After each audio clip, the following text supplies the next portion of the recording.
আসসালামু আলাইকুম everyone, welcome back to my channel. আজকে আপনাদেরকে তৈরি করে দেখাবো বেকারি স্টাইলের ভ্যানিলা ফ্লেভারে পাউন্ড কেক। আজকে আমি দুইটা ডিম দিয়েই পাউন্ড কেক তৈরি করে দেখাবো।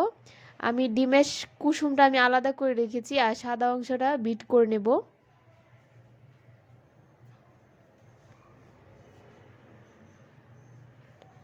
আমি একটা হ্যান্ড বিটার দিয়ে এটা খুব ভালো করে বিট করে নেব।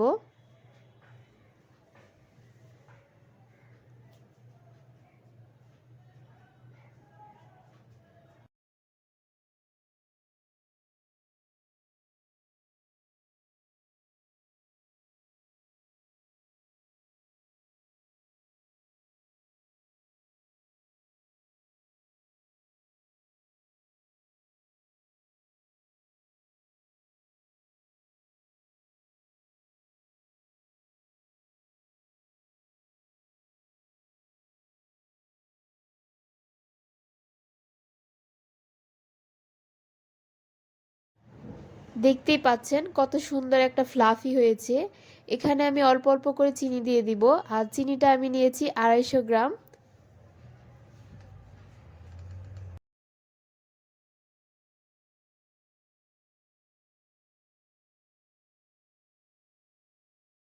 চিনিটা দিয়ে ফ্লাফি করা হয়ে গিয়েছে। এখন আমি দিয়ে দেব ডিমের কুসুম।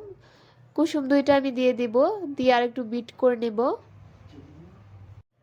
ডিমের কুসুমটা দেওয়ার পর যতক্ষণ পর্যন্ত ফোমটা সাদা না হচ্ছে ততক্ষণ পর্যন্ত বিট করতে হবে। এই কেকটা কিন্তু খুবই সফট হবে। যদি আপনারা সফট তুলতুলে কেক বানাতে চান তাহলে অবশ্যই আমার প্রসেসটা ফলো করবেন।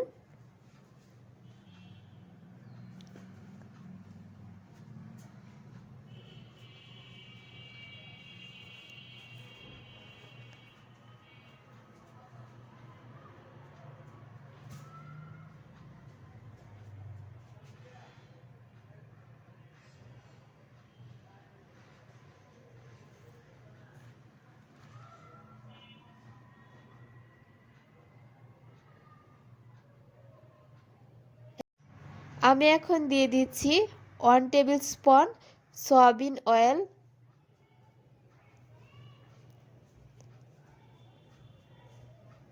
সয়াবিন অয়েলটা দিয়ে আরেকটু বিট করে নেব।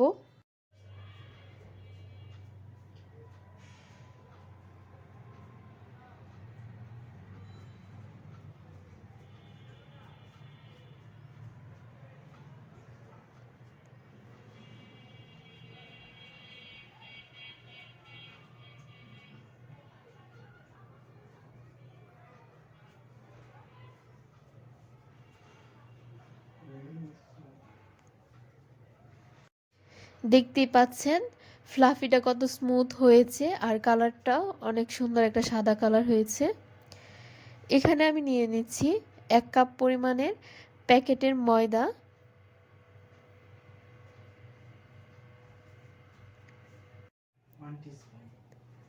এখানে আমি দিয়ে দিচ্ছি 1 টিস্পুন বেকিং পাউডার।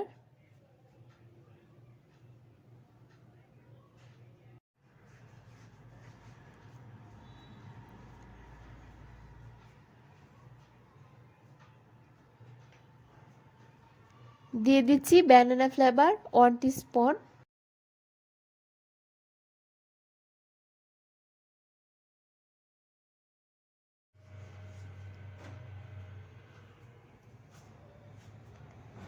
দিয়ে দিচ্ছি 1 চিমটি লবণ।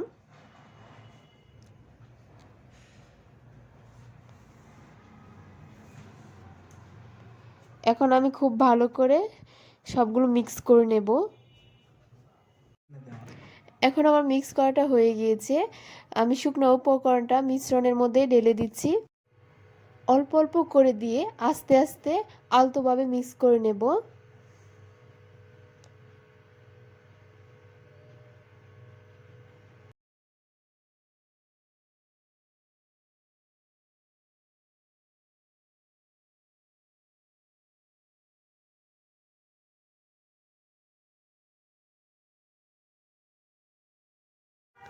তো আমার মিশ্রণটা তৈরি করা হয়ে গিয়েছে। এখানে আমি একটা মোল্ডের মধ্যে নিয়ে নেব, আর মোল্ডের মধ্যে আমি তেলটা আগে থেকে ব্রাশ করে নিয়েছি। এখন আমি সবগুলো মিশ্রণ ঢেলে নিচ্ছি।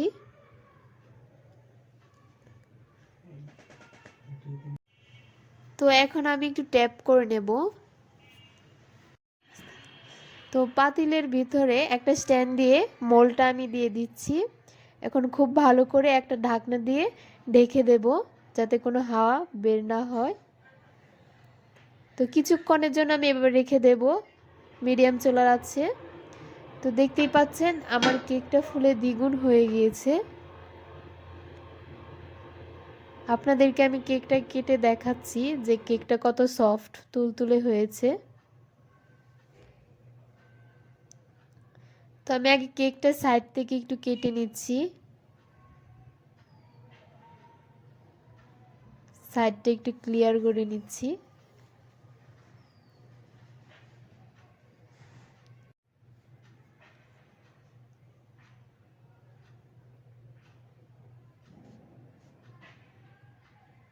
তো দেখতেই পাচ্ছেন কতটা সফট হয়েছে কেকটা। আশা করছি আপনারা অবশ্যই ট্রাই করবেন। আর ভিডিওটি ভালো লাগলে লাইক, কমেন্ট, শেয়ার করবেন। চ্যানেলটি সাবস্ক্রাইব করে বেল আইকনে ক্লিক করে পাশেই থাকবেন।